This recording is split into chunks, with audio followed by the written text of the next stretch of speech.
ଆମର ଜାତୀୟ ପତାକାର ନାମ କ'ଣ? ଏହାର ଉତ୍ତର ହେଉଛି ତିରଙ୍ଗା।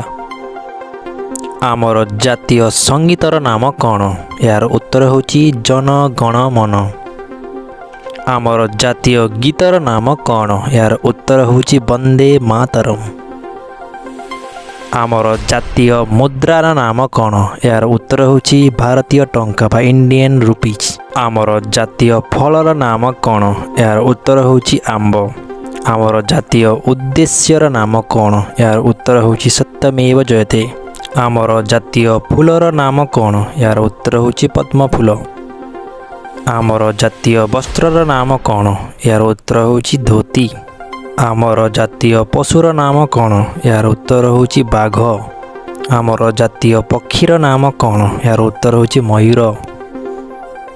ଆମର ଜାତୀୟ ବୃକ୍ଷର ନାମ କ'ଣ? ଏହାର ଉତ୍ତର ହେଉଛି ବରଗଛ।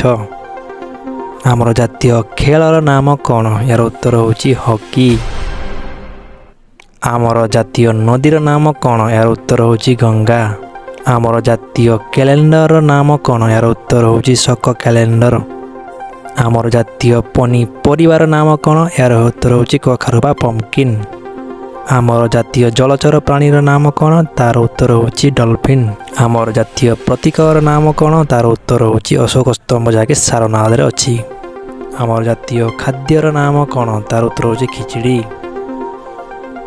ଆମର ଜାତୀୟ ଦିବସର ନାମ କ'ଣ? ତାହାର ଉତ୍ତର ହେଉଛି ସ୍ୱାଧୀନତା ଦିବସ, ଗଣତନ୍ତ୍ର ଦିବସ ଏବଂ ଗାନ୍ଧୀ ଜୟନ୍ତୀ। ସ୍ୱାଧୀନତା ଦିବସ ଯାହାକି ଅଗଷ୍ଟ 15 ତାରିଖରେ ପାଳନ କରାଯାଏ।